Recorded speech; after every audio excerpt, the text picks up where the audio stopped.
New Year man ngayon. Magluto tayo ng tikoy, guys. Oh, tikoy. Luto tayo ng tikoy. Lagyan natin siya ng eggs. Ayan. Guys, for snack natin until night. Diba? It's New Year.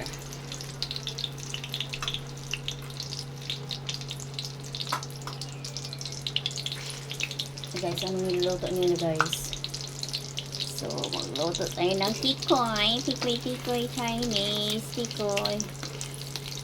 Happy Chinese New Year to everyone. Celebrate din tayo kahit tikoy lang ba? I-appreciate din natin New Year nila to. Guys.